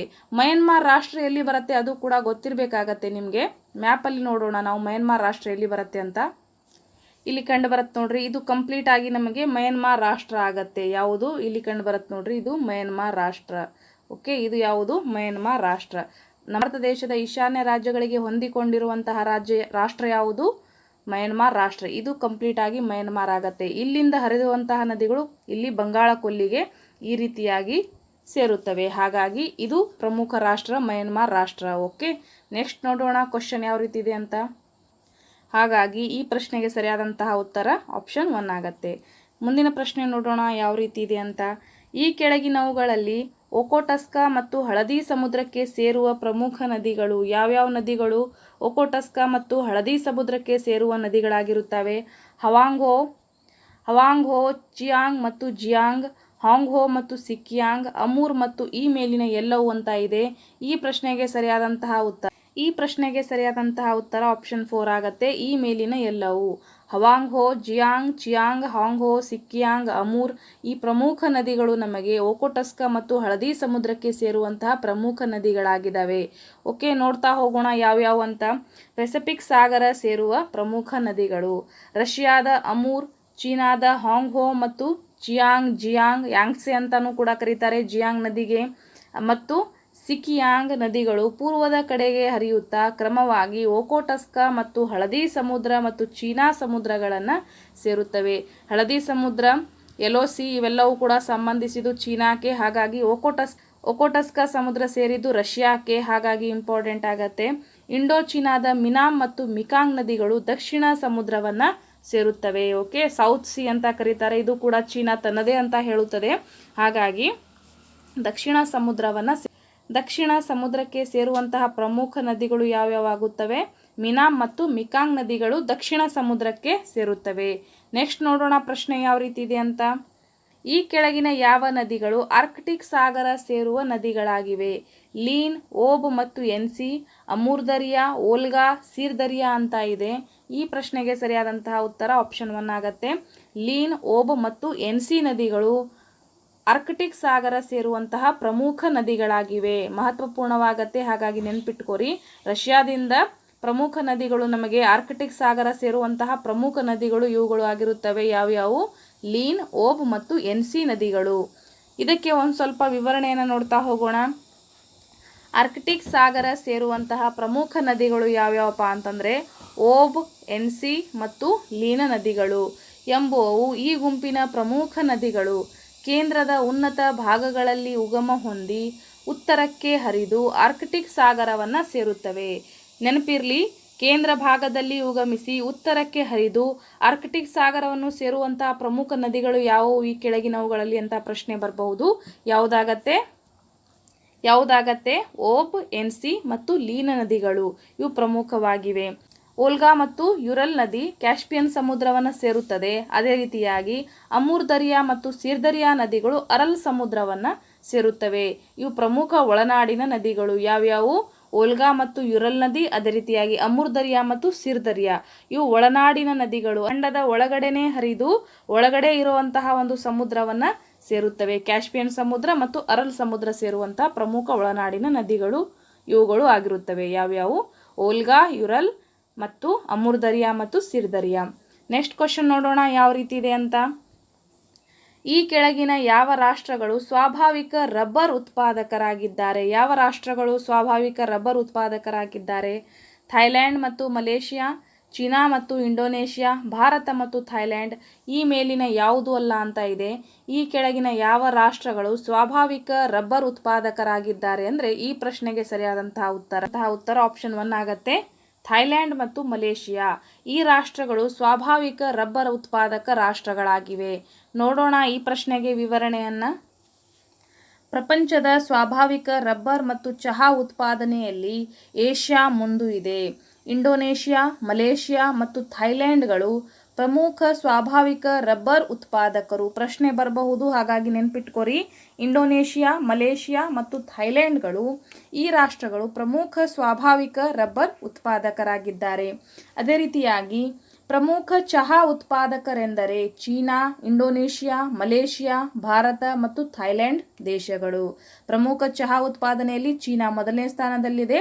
ಆಮೇಲೆ ಇಂಡೋನೇಷಿಯಾ, ಮಲೇಷಿಯಾ, ಭಾರತ ಮತ್ತು ಥೈಲ್ಯಾಂಡ್ ದೇಶಗಳು ತದನಂತರ ಬರುವಂತಹ ಪ್ರಮುಖ ರಾಷ್ಟ್ರಗಳಾಗಿವೆ ಚಹಾ ಉತ್ಪಾದಕರಾಗಿ. ನೆಕ್ಸ್ಟ್ ನೋಡೋಣ ಪ್ರಶ್ನೆ ಯಾವ ರೀತಿ ಇದೆ ಅಂತ.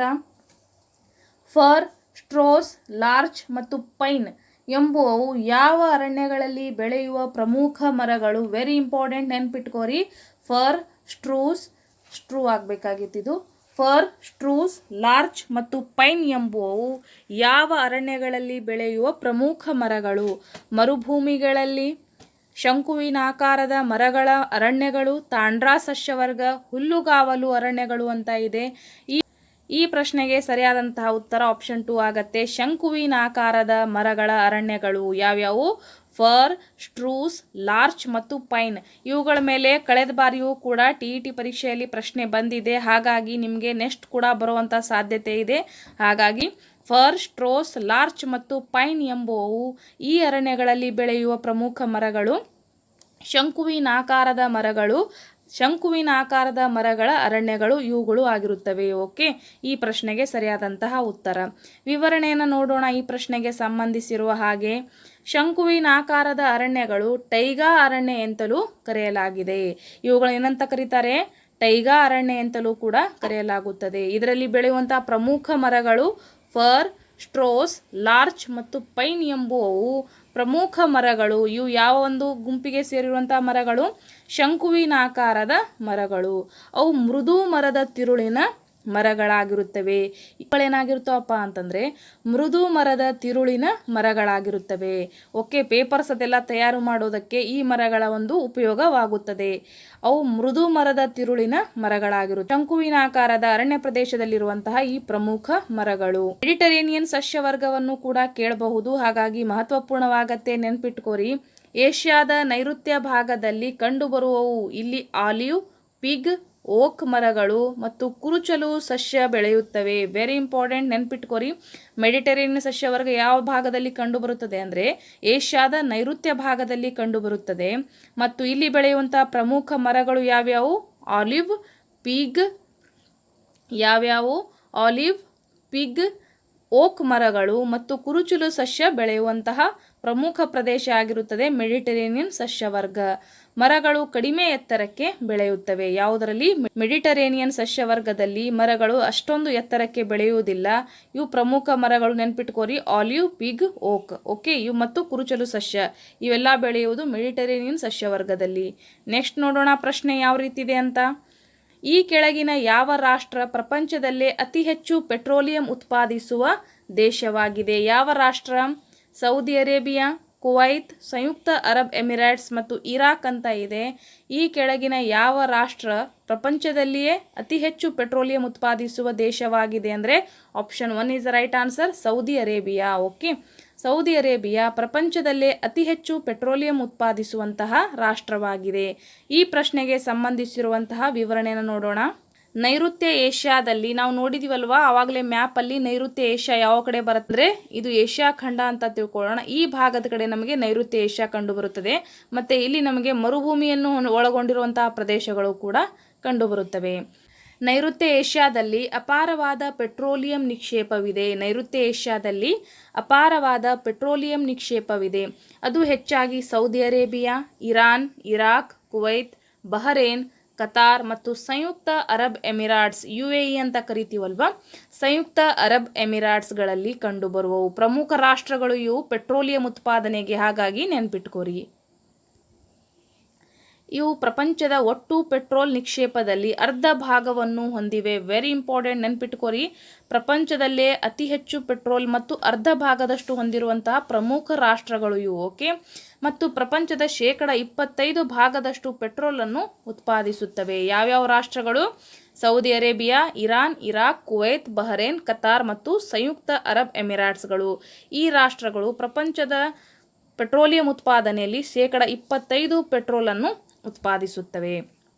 ಸೌದಿ ಅರೇಬಿಯಾ ಪ್ರಪಂಚದಲ್ಲೇ ಅತಿ ಹೆಚ್ಚು ಪೆಟ್ರೋಲಿಯಂ ಉತ್ಪಾದಿಸುವಂತಹ ರಾಷ್ಟ್ರವಾಗಿದೆ. ಯಾವುದು? Saudi Arabia. ಓಕೆ, ನೆಕ್ಸ್ಟ್ ನೋಡೋಣ ಪ್ರಶ್ನೆ ಯಾವ ರೀತಿ ಇದೆ ಅಂತ. ಕಿಹಿನ್, ಟೋಕಿಯೋ, ಕಾವಾಸಾಕಿ ಮತ್ತು ಯೋಕೋಹಾಮಾ ಈ ನಗರಗಳು ಯಾವುದಕ್ಕೆ ಪ್ರಸಿದ್ಧಿಯನ್ನು ಪಡೆದಿದೆ? ಓಕೆ, ಪ್ರಮುಖ ನಗರಗಳು, ಇವುಗಳ ಮೇಲೆ ಪ್ರಶ್ನೆ ಬರೋ ಸಾಧ್ಯತೆ ಇದೆ. ಕಿಹಿನ್, ಟೋಕಿಯೋ, ಕಾವಾಸಾಕಿ ಮತ್ತು ಯೋಕೋಹಾಮಾ ಈ ನಗರಗಳು ಯಾವುದಕ್ಕೆ ಪ್ರಸಿದ್ಧಿಯನ್ನು ಪಡೆದಿದೆ? ಜವಳಿ ಮತ್ತು ಇಂಜಿನಿಯರಿಂಗ್, ಕಬ್ಬಿಣ ಮತ್ತು ಉಕ್ಕು, ಹಡಗು ನಿರ್ಮಾಣ, ಕೈಗಾರಿಕಾ ಸರಕು ಅಂತ ಇದೆ. ಒಂದು ಲೆಕ್ಕಕ್ಕೆ ನೋಡಬೇಕಪ್ಪ ಅಂದರೆ ಈ ಕೆಳಗಿನ ಎಲ್ಲ ಆಪ್ಷನ್ಸ್ಗಳು ಕೂಡ ಈ ನಗರಗಳಲ್ಲಿ ಉತ್ಪಾದನೆ ಆಗುತ್ತದೆ. ಆದರೆ ಅತಿ ಹೆಚ್ಚು ಪ್ರಸಿದ್ಧಿ ಪಡೆದಿದ್ದು ಯಾವುದಕ್ಕೆ ಅಂದರೆ ಜವಳಿ ಮತ್ತು ಇಂಜಿನಿಯರಿಂಗ್ಗೆ. Okay, option 1 is a right answer. Keihin, Tokyo, Kawasaki ಮತ್ತು ಯೋಕೋಹಾಮಾ ನಗರಗಳು ಜವಳಿ ಮತ್ತು ಇಂಜಿನಿಯರಿಂಗ್ಗೆ ಅತಿ ಹೆಚ್ಚು ಪ್ರಸಿದ್ಧಿಯನ್ನು ಪಡೆದಿದ್ದಾವೆ.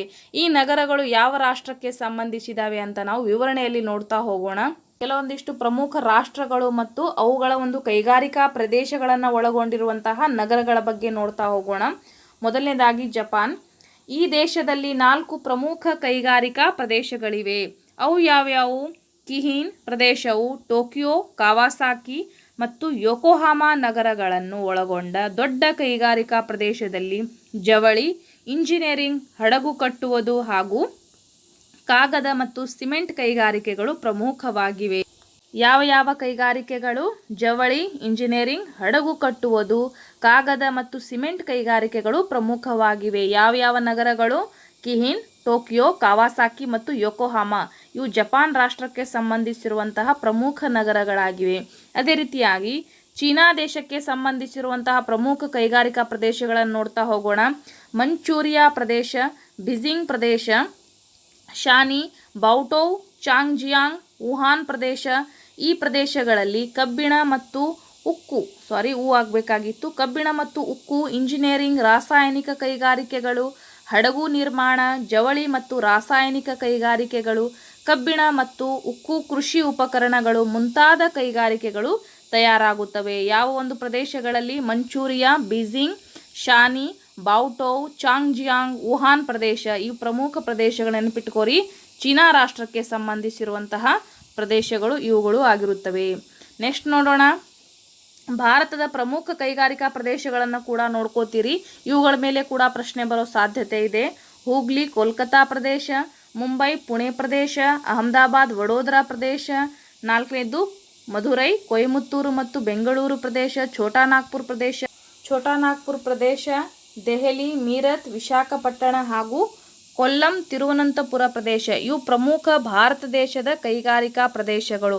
ಯಾವ ರೀತಿಯಾಗಿ ಜಪಾನ್ ಮತ್ತು ಚೀನಾ ರಾಷ್ಟ್ರಗಳ ಕೈಗಾರಿಕಾ ಪ್ರದೇಶಗಳನ್ನು ನೋಡಿದ್ವಿ, ಅದೇ ರೀತಿಯಾಗಿ ಇವುಗಳು ಭಾರತ ದೇಶದ ಕೈಗಾರಿಕಾ ಪ್ರದೇಶಗಳು ಆಗಿರುತ್ತವೆ.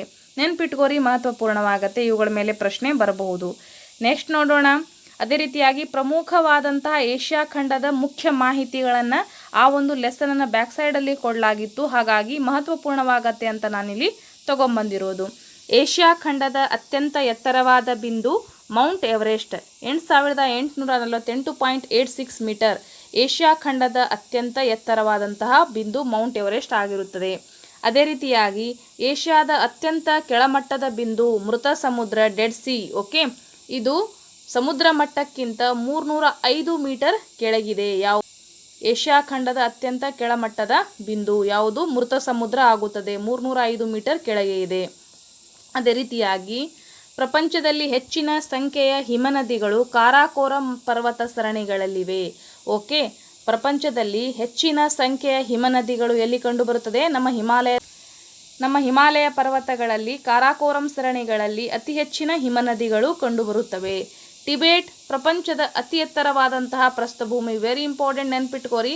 ಪ್ರಪಂಚದ ಅತಿ ಎತ್ತರವಾದಂತಹ ಪ್ರಸ್ಥಭೂಮಿ ಯಾವುದು ಅಂತ ಪ್ರಶ್ನೆ ಬರಬಹುದು. ಟಿಬೇಟ್ ಪ್ರಸ್ಥಭೂಮಿ ಇದು ಪ್ರಪಂಚದ ಅತಿ ಎತ್ತರವಾದಂತಹ ಪ್ರಸ್ಥಭೂಮಿ. ಇದನ್ನು ಪ್ರಪಂಚದ ಮೇಲ್ಛಾವಣಿ ಎಂದು ಕರೆಯಲಾಗಿದೆ. ಇದರ ಮೇಲೆಯೂ ಕೂಡ ಪ್ರಶ್ನೆ ಬರಬಹುದು. ಪ್ರಪಂಚದ ಮೇಲ್ಛಾವಣಿ ಎಂದು ಯಾವುದನ್ನು ಕರೆಯಲಾಗುತ್ತದೆ? ಟಿಬೇಟ್ ಪ್ರಸ್ಥಭೂಮಿಯನ್ನು. ಓಕೆ, ಟಿಬೇಟು ಪ್ರಪಂಚದ ಅತಿ ಎತ್ತರವಾದ ಪ್ರಸ್ಥಭೂಮಿ. ಇದನ್ನು ಪ್ರಪಂಚದ ಮೇಲ್ಛಾವಣಿ ಎಂದು ಕರೆಯಲಾಗುತ್ತದೆ. ಕ್ಯಾಸ್ಪಿಯನ್ ಸಮುದ್ರವು ಪ್ರಪಂಚದ ಅತ್ಯಂತ ವಿಶಾಲವಾದ ಒಳನಾಡಿನ ಜಲರಾಶಿಯಾಗಿದೆ. ನೆನ್ಪಿಟ್ಕೋರಿ, ಕ್ಯಾಸ್ಪಿಯನ್ ಸಮುದ್ರವು ಪ್ರಪಂಚದ ಅತ್ಯಂತ ವಿಶಾಲವಾದ ಒಳನಾಡಿನ ಜಲರಾಶಿಯಾಗಿದೆ? ಪ್ರಶ್ನೆ ಬರಬಹುದು. ಅತ್ಯಂತ ವಿಶಾಲವಾದ ಒಳನಾಡಿನ ಜಲರಾಶಿ ಯಾವುದು ಅಂತ ಕ್ಯಾಸ್ಪಿಯನ್ ಸಮುದ್ರ ಆಗುತ್ತದೆ. ನೆಕ್ಸ್ಟ್ ನೋಡೋಣ. ದಕ್ಷಿಣ ಸೈಬೀರಿಯಾದಲ್ಲಿರುವ ಬೈಕಲ್ ಸರೋವರವು ಪ್ರಪಂಚದಲ್ಲಿಯೇ ಆಳವುಳ್ಳದ್ದು. Very important, ನೆನ್ಪಿಟ್ಕೋರಿ. ಸರೋವರಗಳಲ್ಲಿ ದಕ್ಷಿಣ ಸೈಬೀರಿಯಾದಲ್ಲಿರುವ ಅಥವಾ ರಷ್ಯಾ ರಾಷ್ಟ್ರದಲ್ಲಿರುವಂತಹ ಬೈಕಲ್ ಸರೋವರವು ಪ್ರಪಂಚದಲ್ಲಿಯೇ ಅತ್ಯಂತ ಆಳವುಳ್ಳದ್ದು. ಓಕೆ. ಕ್ಷೇತ್ರ ಮತ್ತು ಜನಸಂಖ್ಯೆ ಎರಡರಲ್ಲೂ ಕೂಡ ಏಷ್ಯಾದ ಚಿಕ್ಕ ದೇಶ ಯಾವುದು ಅಂದರೆ ಮಾಲ್ಡೀವ್ಸ್. ಜನಸಂಖ್ಯೆಯಲ್ಲಿಯೂ ಕೂಡ ಚಿಕ್ಕದು ಮತ್ತು ಕ್ಷೇತ್ರದಲ್ಲಿಯೂ ಕೂಡ ಚಿಕ್ಕ ರಾಷ್ಟ್ರ. ಏಷ್ಯಾ ಖಂಡದ ಅತಿ ಚಿಕ್ಕ ರಾಷ್ಟ್ರ ಯಾವುದು? ಮಾಲ್ಡೀವ್ಸ್ ಆಗಿರುತ್ತದೆ. ನೆನ್ಪಿಟ್ಕೋರಿ. ಓಕೆ. ನೆಕ್ಸ್ಟ್ ನೋಡೋಣ ಕ್ವಶನ್ಸ್ಗಳು. ಇವುಗಳು ಆ ಒಂದು ಲೆಸನನ್ನು ಬ್ಯಾಕ್ ಸೈಡಲ್ಲಿ ಇರುವಂತಹ ಪ್ರಶ್ನೆಗಳು. ಇವುಗಳನ್ನು ನೋಡ್ತಾ ಹೋಗೋಣ ಯಾವ ರೀತಿ ಇದ್ದಾವೆ ಅಂತ. ಪ್ರಶ್ನೆ 1. ಏಷ್ಯಾ ವೈಪರೀತ್ಯಗಳ ಖಂಡ ಎಂದು ಕರೆಯುವರು ಏಕೆ? ನೋಡ್ರಿ, ಏಷ್ಯಾ ಖಂಡವನ್ನ ವೈಪರೀತ್ಯಗಳ ಖಂಡ ಎಂದು ಕರೆಯಲಾಗುತ್ತದೆ ಏಕೆ? ನೋಡ್ತಾ ಹೋಗೋಣ. ಏಷ್ಯಾದಲ್ಲಿ ಅತ್ಯಂತ ಎತ್ತರವುಳ್ಳ ಪರ್ವತ ಪ್ರಸ್ಥಭೂಮಿಗಳು, ಫಲವತ್ತಾದ ಮೈದಾನಗಳು, ಮರುಭೂಮಿ, ನದಿ ವ್ಯವಸ್ಥೆ ಮತ್ತು ಸರೋವರಗಳು ಕಂಡುಬರುವುದು ಅಲ್ಲದೆ ಜೊತೆಗೆ ಭಾಷೆ, ಧರ್ಮ, ಜನಸಂಖ್ಯೆಯ ಹಂಚಿಕೆ ಮತ್ತು ಜನಸಾಂದ್ರತೆಗಳಲ್ಲಿಯೂ ಕೂಡ ನಾವು ವೈವಿಧ್ಯತೆಯನ್ನು ಕಾಣಬಹುದು. ಆದ್ದರಿಂದ ಏಷ್ಯಾವನ್ನು ವೈಪರೀತ್ಯಗಳ ಖಂಡ ಎಂದು ಕರೆಯಲಾಗುತ್ತದೆ. ಯಾವುದಕ್ಕೆ ಕರಿತೀವಿ? ಇಲ್ಲಿ ಅತ್ಯಂತ ಎತ್ತರವುಳ್ಳ ಪರ್ವತ ಪ್ರಸ್ಥಭೂಮಿಗಳು, ಫಲವತ್ತಾದ ಮೈದಾನಗಳನ್ನು ಕೂಡ ನೋಡಬಹುದು. ಅದೇ ರೀತಿಯಾಗಿ ಮರುಭೂಮಿ, ನದಿ ವ್ಯವಸ್ಥೆ ಮತ್ತು ಸರೋವರಗಳು ಕಂಡುಬರುವುದರ ಜೊತೆಗೆ ಭಾಷೆ, ಧರ್ಮ, ಜನಸಂಖ್ಯೆಯ ಹಂಚಿಕೆ ಮತ್ತು ಜನಸಾಂದ್ರತೆಗಳಲ್ಲಿಯೂ ಕೂಡ ನಾವು ವಿವಿಧ ವೈವಿಧ್ಯತೆಯನ್ನು ಕಾಣಬಹುದು. ಆದ್ದರಿಂದ ಏಷ್ಯಾವನ್ನು ವೈಪರೀತ್ಯಗಳ ಖಂಡ ಎಂದು ಕರೆಯಲಾಗುತ್ತದೆ. ನೆಕ್ಸ್ಟ್ ಕ್ವಶನ್ ನೋಡೋಣ ಯಾವ ರೀತಿ ಇದೆ ಅಂತ. ಏಷ್ಯಾ ಖಂಡದ ಭೌಗೋಳಿಕ ಸನ್ನಿವೇಶ ತಿಳಿಸಿ ಅಂತ ಇದೆ. ಅಂದರೆ ಏಷ್ಯಾ ಖಂಡ ಒಂದು ಯಾವ ಸ್ಥಾನದಲ್ಲಿದೆ ಮತ್ತು ಅದರ ಸುತ್ತಮುತ್ತ ಇರುವಂತಹ ಭೌಗೋಳಿಕ ಒಂದು ಸನ್ನಿವೇಶದ ಬಗ್ಗೆ ತಿಳಿಸಿ ಅಂತ ಪ್ರಶ್ನೆ ಬಂದಿದೆ. ಏಷ್ಯಾ ಖಂಡವು 3 ಕಡೆ ಸಾಗರಗಳು ಮತ್ತು 1 ಕಡೆ ಭೂಭಾಗದಿಂದ ಆವರಿಸಿದೆ. ಇದನ್ನು ಸುತ್ತುವರಿದಿರುವ ಸಾಗರಗಳೆಂದರೆ ಉತ್ತರದಲ್ಲಿ ಆರ್ಕ್ಟಿಕ್ ಸಾಗರ, ಪೂರ್ವ ಭಾಗದಲ್ಲಿ ಪೆಸಿಫಿಕ್ ಮತ್ತು ದಕ್ಷಿಣದಲ್ಲಿ ಹಿಂದೂ ಮಹಾಸಾಗರಗಳಿವೆ. ಪಶ್ಚಿಮಕ್ಕೆ ಯುರೋಪ್ ಖಂಡವಿದೆ. ಅಂದರೆ ಉತ್ತರದಲ್ಲಿ ಯಾವ ಸಾಗರ? ಆರ್ಕ್ಟಿಕ್ ಸಾಗರ. ಪೂರ್ವ ಭಾಗದಲ್ಲಿ ಪೆಸಿಫಿಕ್ ಸಾಗರ, ದಕ್ಷಿಣದಲ್ಲಿ ಹಿಂದೂ ಮಹಾಸಾಗರ. ಅದೇ ರೀತಿಯಾಗಿ ಪಶ್ಚಿಮಕ್ಕೆ ಯುರೋಪ್ ಖಂಡವಿದೆ ಏಷ್ಯಾ ರಾಷ್ಟ್ರಕ್ಕೆ. ಏಷ್ಯಾದ ಪ್ರಮುಖ ಪ್ರಾಕೃತಿಕ ವಿಭಾಗಗಳು ಯಾವುವು? ಏಷ್ಯಾ ಖಂಡದ ಪ್ರಮುಖ ಪ್ರಾಕೃತಿಕ ವಿಭಾಗಗಳು ಯಾವುವು? ವಾಯುವ್ಯ ತಗ್ಗು ಮೈದಾನಗಳು. ನೆನ್ಪಿಟ್ಕೋರಿ, ಪ್ರಾದೇಶಿಕ ವಿಭಾಗಗಳು ಬೇರೆ, ಪ್ರಾಕೃತಿಕ ವಿಭಾಗಗಳು ಬೇರೆ. ಓಕೆ. ಪ್ರಾದೇಶಿಕ ವಿಭಾಗಗಳಲ್ಲಿ ನಾವು ಏನನ್ನ ಅಭ್ಯಾಸ ಮಾಡಿದ್ವಿ? ಪೂರ್ವ ಏಷ್ಯಾ, ಮಧ್ಯ ಏಷ್ಯಾ, ದಕ್ಷಿಣ ಏಷ್ಯಾ, ನೈಋತ್ಯ ಏಷ್ಯಾ ಮತ್ತು ಆಗ್ನೇಯ ಏಷ್ಯಾ ಎಂದು ಪ್ರಾದೇಶಿಕ ವಿಭಾಗಗಳಲ್ಲಿ ಅವುಗಳನ್ನು ಅಭ್ಯಾಸ ಮಾಡಿದ್ವಿ. ಪ್ರಾಕೃತಿಕ ವಿಭಾಗಗಳಲ್ಲಿ ವಾಯುವ್ಯ ತಗ್ಗು ಮೈದಾನಗಳು, ಕೇಂದ್ರ ಎತ್ತರದ ಭಾಗಗಳು, ದಕ್ಷಿಣದ ಪ್ರಸ್ಥಭೂಮಿಗಳು, ನದಿಗಳ ಮಹಾಮೈದಾನಗಳು, ಅದೇ ರೀತಿಯಾಗಿ ದ್ವೀಪ ಸಮೂಹಗಳು. ಇವು ಪ್ರಮುಖ ಪ್ರಾಕೃತಿಕ ವಿಭಾಗಗಳು ಆಗಿದ್ದಾವೆ ಏಷ್ಯಾ ಖಂಡಕ್ಕೆ ಸಂಬಂಧಿಸಿರುವ ಹಾಗೆ. ನೆಕ್ಸ್ಟ್ ಕ್ವಶನ್ ನೋಡೋಣ ಯಾವ ರೀತಿ ಇದೆ ಅಂತ. ಏಷ್ಯಾದ ಅತಿ ಎತ್ತರವುಳ್ಳ ಪರ್ವತ ಮತ್ತು ಪ್ರಸ್ಥಭೂಮಿಗಳು ಯಾವುವು? ಏಷ್ಯಾದ ಅತಿ ಎತ್ತರವುಳ್ಳ ಪರ್ವತ ಮತ್ತು ಪ್ರಸ್ಥಭೂಮಿಗಳು ಯಾವ್ಯಾವು ನೋಡ್ತಾ ಹೋಗೋಣ. ಏಷ್ಯಾದ ಅತಿ ಎತ್ತರವಾದ ಪರ್ವತಗಳೆಂದರೆ ಹಿಮಾಲಯ ಸರಣಿ. ಯಾವುದಾಗತ್ತೆ? ಹಿಮಾಲಯ ಸರಣಿ ಏಷ್ಯಾ ಖಂಡದ ಅತಿ ಎತ್ತರವಾದಂತಹ ಪರ್ವತ ಸರಣಿಗಳು. ಅದೇ ರೀತಿಯಾಗಿ ನಮಗೆ ನೆಕ್ಸ್ಟ್ ಯಾವ್ದು ಬರುತ್ತಪ್ಪ ಅಂತಂದರೆ ಪರ್ವತಗಳು ಹಾಗೂ ಎತ್ತರವಾದ ಪ್ರಸ್ಥಭೂಮಿಗಳು ಅಂದರೆ ಟಿಬೆಟ್, ಮಂಗೋಲಿಯಾ ಮುಂತಾದವುಗಳು. ಇವು ಎತ್ತರವಾದಂತಹ ಪ್ರಸ್ಥಭೂಮಿಗಳು. ಓಕೆ. ಪರ್ವತಗಳಲ್ಲಿ ಯಾವ್ದು ಬಂತು? ಹಿಮಾಲಯ ಸರಣಿಗಳು. ಪ್ರಸ್ಥಭೂಮಿಗಳಲ್ಲಿ ಟಿಬೆಟ್ ಮತ್ತು ಮಂಗೋಲಿಯಾಗಳು ಪ್ರಮುಖವಾದಂತಹ ಪ್ರಸ್ಥಭೂಮಿಗಳು, ಅತಿ ಎತ್ತರವುಳ್ಳಂತಹ ಪ್ರಸ್ಥಭೂಮಿಗಳು ಆಗಿದ್ದಾವೆ. ನೆಕ್ಸ್ಟ್ ಕ್ವಶನ್ ನೋಡೋಣ. ಏಷ್ಯಾದಲ್ಲಿ ಯಾವ ಋತುವಿನಲ್ಲಿ ಹೆಚ್ಚು ಮಳೆ ಆಗುತ್ತದೆ? ಏಷ್ಯಾ ಖಂಡದಲ್ಲಿ ಯಾವ ಋತುವಿನ ಅತಿ ಹೆಚ್ಚು ಮಳೆ ಆಗುತ್ತದೆ ಅಂತಂದರೆ ಬೇಸಿಗೆ ಕಾಲದಲ್ಲಿ ಮಾನ್ಸೂನ್ ಮಾರುತಗಳಿಂದ ಹೆಚ್ಚು ಮಳೆ ಬೀಳುತ್ತದೆ. ಬೇಸಿಗೆ ಕಾಲದಲ್ಲಿ ಮಾನ್ಸೂನ್ ಮಾರುತಗಳಿಂದ ಹೆಚ್ಚು ಮಳೆ ಆಗುತ್ತದೆ. ಬೇಸಿಗೆ ಕಾಲದಲ್ಲಿ ನೆನ್ಪಿಟ್ಕೋರಿ. ಏಷ್ಯಾದ ಪ್ರಮುಖ ಆಹಾರ ಬೆಳೆಗಳು ಯಾವುವು? ಏಷ್ಯಾ ಖಂಡದಲ್ಲಿ ಬೆಳೆಯುವಂತಹ ಅಥವಾ ಏಷ್ಯಾ ಖಂಡದ ಜನರು ಬಳಸುವಂತಹ ಪ್ರಮುಖ ಆಹಾರ ಬೆಳೆಗಳು ಯಾವ್ಯಾವು? ಏಷ್ಯಾ ಖಂಡದ ಪ್ರಮುಖ ಆಹಾರ ಬೆಳೆಗಳೆಂದರೆ ಭತ್ತ, ಗೋಧಿ, ತೃಣಧಾನ್ಯಗಳಾದ ನವಣೆ, ಸಜ್ಜೆ, ದ್ವಿದಳ ಧಾನ್ಯಗಳು. ಇವು ಏಷ್ಯಾ ಖಂಡದ ಪ್ರಮುಖ ಆಹಾರ ಬೆಳೆಗಳಾಗಿವೆ. ನೆಕ್ಸ್ಟ್ ನೋಡೋಣ ಕ್ವಶನು. ಏಷ್ಯಾದ ಪ್ರಮುಖ ಪಳೆಯುಳಿಕೆ ಇಂಧನಗಳನ್ನು ಹೆಸರಿಸಿ. ಏಷ್ಯಾದ ಪ್ರಮುಖ ಪಳೆಯುಳಿಕೆ ಇಂಧನಗಳೆಂದರೆ ಕಲ್ಲಿದ್ದಲು. ಓಕೆ, ಯಾವುದಾಗತ್ತೆ? ಕಲ್ಲಿದ್ದಲು. ಏಷ್ಯಾ ಖಂಡದ ಯಾವ ಭಾಗಗಳಲ್ಲಿ ವಿರಳ ಜನಸಂಖ್ಯೆ ಇದೆ? ಏಕೆ? ಏಷ್ಯಾ ಖಂಡದಲ್ಲಿ ವಿರಳ ಜನಸಂಖ್ಯೆ ಹೊಂದಿದ ಭಾಗಗಳೆಂದರೆ ಉತ್ತರ ಮತ್ತು ಪೂರ್ವ ಸೈಬೀರಿಯಾ, ಮರುಭೂಮಿಗಳನ್ನು ಒಳಗೊಂಡ ಅರೇಬಿಯಾ, ಇರಾನ್ ಮತ್ತು ಥಾರ್ ಪ್ರದೇಶಗಳು. ಇಲ್ಲಿ ವಿರಳ ಜನಸಂಖ್ಯೆಗೆ ಕಾರಣವೆಂದರೆ ಮಾನವನಿಗೆ ಬೇಕಾದ ವಾಸಿಸುವ ಮತ್ತು ಬದುಕಲು ಬೇಕಾದ ಅವಶ್ಯಕತೆಗಳು ವಿರಳವಾಗಿದ್ದಾವೆ ಈ ಒಂದು ಪ್ರದೇಶಗಳಲ್ಲಿ. ಓಕೆ, ಯಾಕಪ್ಪ ಅಂದರೆ ಪೂರ್ವ ಮತ್ತು ಇಲ್ಲಿ ನೋಡ್ರಿ, ಉತ್ತರ ಮತ್ತು ಪೂರ್ವ ಸೈಬೀರಿಯಾಗಳು ಏನಿದೆ ಅಂದರೆ ಪೂರ್ತಿ ಹಿಮದಿಂದ ಕೂಡಿರುವಂತಹ ಪ್ರದೇಶಗಳು. ಹಾಗಾಗಿ ಮಾನವನಿಗೆ ವಾಸಿಸಲು ಸೂಕ್ತವಾದುದಲ್ಲ. ಅದೇ ರೀತಿಯಾಗಿ ಮರುಭೂಮಿಯನ್ನು ಒಳಗೊಂಡ ಅರೇಬಿಯಾ, ಇರಾನ್, ಥಾರ್ ಪ್ರದೇಶಗಳು ಇವು ಅತಿ ಹೆಚ್ಚು ಮರುಭೂಮಿಗಳನ್ನು ಒಳಗೊಂಡಿರುವುದರಿಂದ ಇಲ್ಲಿಯೂ ಕೂಡ ಮಾನವನಿಗೆ ವಾಸಿಸುವ ಬದುಕಲು ಬೇಕಾಗುವ ಪ್ರಮುಖ ಸಂಪನ್ಮೂಲಗಳು ಸಿಗದೇ ಇರುವ ಕಾರಣಕ್ಕಾಗಿ ಈ ಪ್ರದೇಶಗಳಲ್ಲಿ ಜನಸಂಖ್ಯೆ ವಿರಳವಾಗಿದೆ. ಇದಿಷ್ಟು ಕೂಡ ಇಂಪಾರ್ಟೆಂಟು. ನೆಕ್ಸ್ಟ್ ಕ್ವಶನ್ ನೋಡೋಣ. ಜಪಾನಿನ ಯಾವುದಾದರೂ 3 ಪ್ರಮುಖ ಕೈಗಾರಿಕಾ ಪ್ರದೇಶಗಳನ್ನು ಹೆಸರಿಸಿ. ವೆರಿ ಇಂಪಾರ್ಟೆಂಟ್, ನೆನ್ಪಿಟ್ಕೋರಿ. ಜವಳಿ, ಇಂಜಿನಿಯರಿಂಗ್ ಮತ್ತು ಹಡಗು ಕಟ್ಟುವುದು ಜಪಾನಿನ 3 ಪ್ರಮುಖ ಕೈಗಾರಿಕಾ ಪ್ರದೇಶಗಳು. ಯಾವ್ಯಾವು? ಕಿಹಿನ್, ಟೋಕಿಯೋ, ಕಾವಾಸಾಕಿ ಮತ್ತು ಯೋಕೋಹಾಮಾ. ಓಕೆ, ಜವಳಿ, ಇಂಜಿನಿಯರಿಂಗ್, ಹಡಗು ಕಟ್ಟುವುದು ಇವು 3 ಪ್ರಮುಖ ಕೈಗಾರಿಕಾ ಪ್ರದೇಶಗಳಾಗಿದ್ದಾವೆ. ಯಾವ್ಯಾವು? ಕಿಹಿನ್, ಟೋಕಿಯೋ, ಕಾವಾಸಾಕಿ ಮತ್ತು ಯೋಕೋಹಾಮಾ ಪ್ರಮುಖ ಕೈಗಾರಿಕಾ ಪ್ರದೇಶದ ಕೇಂದ್ರಗಳಾಗಿದ್ದಾವೆ. ಜಪಾನ್ ರಾಷ್ಟ್ರಕ್ಕೆ ಸಂಬಂಧಿಸಿರುವ ಹಾಗೆ ಪ್ರಶ್ನೆ ಬರಬಹುದು, ನೆನ್ಪಿಟ್ಕೋರಿ. ನೆಕ್ಸ್ಟ್ ಇದು ಪುಸ್ತಕದ ಒಂದು ಕಟ್ಟಿಂಗ್ ಇದೆ, ಹಾಗಾಗಿ ಇಂಪಾರ್ಟೆಂಟ್ ಆಗತ್ತೆ, ನೋಡ್ಕೋರಿ. ಜಪಾನ್ ರಾಷ್ಟ್ರ ಇಲ್ಲಿ ಕಂಡು ಬರುತ್ತದೆ. ಈ ದೇಶದಲ್ಲಿ 4 ಪ್ರಮುಖ ಕೈಗಾರಿಕಾ ಪ್ರದೇಶಗಳಿದ್ದಾವೆ. ಕಿಹಿನ್ ಪ್ರದೇಶ, ಟೋಕಿಯೋ, ಕಾವಾಸಾಕಿ ಮತ್ತು ಯೋಕೋಹಾಮಾ ನಗರಗಳನ್ನೊಳಗೊಂಡ ದೊಡ್ಡ ಕೈಗಾರಿಕಾ ಪ್ರದೇಶ. ಇಲ್ಲಿ ಜವಳಿ, ಇಂಜಿನಿಯರಿಂಗ್, ಹಡಗು ಕಟ್ಟುವುದು, ಕಾಗದ ಮತ್ತು ಸಿಮೆಂಟ್ ಕೈಗಾರಿಕೆಗಳು ಪ್ರಮುಖ. ಓಕೆ, ಅದೇ ರೀತಿಯಾಗಿ ನೆಕ್ಸ್ಟ್ ನೋಡೋಣ. ಹ್ಯಾನಿನ್ ಪ್ರದೇಶದಲ್ಲಿ ಒಸಾಕಾ, ಕೋಬೆ ಮತ್ತು ಕ್ಯೋಟೋ ಮಹಾನಗರಗಳಿವೆ. ಇಲ್ಲಿ ಜವಳಿ ಬಟ್ಟೆ ಕೈಗಾರಿಕೆ ಪ್ರದೇಶ. ಓಕೆ, ಇವುಗಳು ಕೂಡ ಇಂಪಾರ್ಟೆಂಟ್ ಆಗತ್ತೆ. ಯಾವ್ಯಾವ ನಗರಗಳು? ಒಸಾಕಾ, ಕೋಬೆ ಮತ್ತು ಕ್ಯೋಟೋ ಮಹಾನಗರಗಳು. ಇಲ್ಲಿ ಜವಳಿ ಅಥವಾ ಬಟ್ಟೆ ಕೈಗಾರಿಕಾ ಪ್ರಮುಖ ಪ್ರದೇಶ. ಇದು ಕೂಡ ಜಪಾನ್ ರಾಷ್ಟ್ರಕ್ಕೆ ಸಂಬಂಧಿಸಿರುವ ಹಾಗೆ ಹ್ಯಾನಿನ್ ಪ್ರದೇಶದಲ್ಲಿ. ಕೊಲ್ಲಿ ಪ್ರದೇಶದಲ್ಲಿ ನೋಡ್ತಾ ಹೋಗೋಣ. ಇಲ್ಲಿ ನಗೋಯ್ ನಗರದ ಸುತ್ತಮುತ್ತ ವಿಸ್ತರಿಸಿದೆ. ಇಲ್ಲಿ ಜವಳಿ ಮತ್ತು ಇಂಜಿನಿಯರಿಂಗ್ ಕೈಗಾರಿಕೆಗಳು ಪ್ರಮುಖವಾಗಿದ್ದಾವೆ. ಅದೇ ರೀತಿಯಾಗಿ ಕ್ಯೂಟೋ ಅಥವಾ ಕ್ಯೂಶು ಪ್ರದೇಶ ಯವಾಟಿ, ಮೋಜಿ ಮತ್ತು ಕೋಕೋರ್ ನಗರಗಳಿಂದ ಕೂಡಿದ್ದು ಉಕ್ಕು, ಹಡಗು ಯಂತ್ರೋಪಕರಣ ಮತ್ತು ಜವಳಿ ಉದ್ಯಮಕ್ಕೆ ಪ್ರಸಿದ್ಧ. ಇವು ಇಂಪಾರ್ಟೆಂಟ್ ಆಗತ್ತೆ, ಹಾಗಾಗಿ ಓದ್ಕೊಂಡ್ಬಿಡ್ರಿ. ನೆಕ್ಸ್ಟ್ ಚೀನಾ ರಾಷ್ಟ್ರಕ್ಕೆ ಬಂದಾಗ ವ್ಯವಸಾಯ ಪ್ರಧಾನ ಮತ್ತು ಕೈಗಾರಿಕೆಯಲ್ಲಿ ಮುಂದುವರೆದ ದೇಶವಾಗಿದೆ ಚೀನಾ ರಾಷ್ಟ್ರ. ಮಾವೋಯಿಸ್ಟ್ ಸರ್ಕಾರ ಬಂದ ಮೇಲೆ ಕೈಗಾರೀಕರಣದ ಕಡೆಗೆ ಆದ್ಯತೆ ನೀಡಲಾಯಿತು. ಈ ದೇಶದ ಪ್ರಮುಖ ಕೈಗಾರಿಕಾ ಪ್ರದೇಶಗಳೆಂದರೆ ಮಂಚೂರಿಯಾ ಪ್ರದೇಶ. ಇಲ್ಲಿ ಉಕ್ಕು, ಇಂಜಿನಿಯರಿಂಗ್ ಮತ್ತು ರಾಸಾಯನಿಕ ಕೈಗಾರಿಕೆಗಳು ಮುಖ್ಯವಾಗಿದ್ದಾವೆ. ನೆಕ್ಸ್ಟ್ ಬೀಜಿಂಗ್ ಪ್ರದೇಶ, ಇಂಜಿನಿಯರಿಂಗ್, ಹಡಗು ನಿರ್ಮಾಣ, ಜವಳಿ ಮತ್ತು ರಾಸಾಯನಿಕ ಕೈಗಾರಿಕೆಗಳು. ಶಾನ್ಶಿ, ಬಾವ್ಟೋ, ಕಬ್ಬಿಣ ಮತ್ತು ಉಕ್ಕು ಹಾಗೂ ಕೃಷಿ ಉಪಕರಣಗಳು. ಚಾಂಗ್ ಜಿಯಾಂಗ್ ಪ್ರದೇಶದಲ್ಲಿ ಜವಳಿ ಉದ್ಯಮ, ಹಡಗು ನಿರ್ಮಾಣ ಮತ್ತು ಉಕ್ಕು ತಯಾರಿಕೆ ಕಂಡುಬರುತ್ತದೆ. ವುಹಾನ್ ಪ್ರದೇಶದಲ್ಲಿ ಲೋಹ ತಯಾರಿಕೆ ಮತ್ತು ಬೃಹತ್ ಕೈಗಾರಿಕಾ ಸರಕು. ಇಂಪಾರ್ಟೆಂಟ್ ಆಗತ್ತೆ, ನೆನ್ಪಿಟ್ಕೋರಿ. ವುಹಾನ್ ಪ್ರದೇಶದಲ್ಲಿ ಲೋಹ ತಯಾರಿಕೆ ಮತ್ತು ಬೃಹತ್ ಕೈಗಾರಿಕಾ ಸರಕು ತಯಾರಿಕೆ. ಇದಿಷ್ಟು ಕೂಡ ಮಹತ್ವಪೂರ್ಣವಾದಂತಹ ಮಾಹಿತಿ ಏಷ್ಯಾ ಖಂಡಕ್ಕೆ ಸಂಬಂಧಿಸಿರುವ ಹಾಗೆ. ನೆಕ್ಸ್ಟ್ ತರಗತಿಗಳಲ್ಲಿ ನಾವು ಯುರೋಪ್, ಆಫ್ರಿಕಾ, ಆಸ್ಟ್ರೇಲಿಯಾ ಮತ್ತು ಉತ್ತರ ಹಾಗೂ ದಕ್ಷಿಣ ಅಮೆರಿಕಾ ಖಂಡಗಳ ಬಗ್ಗೆಯೂ ಕೂಡ ಒಂದೊಂದಾಗಿ ಅಭ್ಯಾಸ ಮಾಡ್ತಾ ಹೋಗೋಣ. ಮಹತ್ವಪೂರ್ಣವಾಗತ್ತೆ ಈ ತರಗತಿಗಳು ಖಂಡಗಳಿಗೆ ಸಂಬಂಧಿಸಿರುವ ಹಾಗೆ.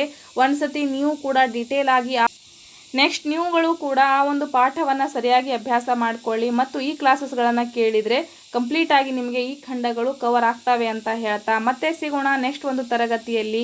ಇನ್ನು ನಮ್ಮ ಚಾನಲ್ಗೆ ಯಾರು ಸಬ್ಸ್ಕ್ರೈಬ್ ಮಾಡ್ಕೊಂಡಿಲ್ಲ ಸಬ್ಸ್ಕ್ರೈಬ್ ಮಾಡ್ಕೊಳ್ಳಿ ಮತ್ತು ಇದೇ ರೀತಿಯಾಗಿ ನಮ್ಮನ್ನು ಸಪೋರ್ಟ್ ಮಾಡ್ತಾ ಇರಿ ಅಂತ ಹೇಳ್ತಾ ಈ ಒಂದು ತರಗತಿಯನ್ನು ಮುಗಿಸ್ತಾ ಇದ್ದೀನಿ. Thank you.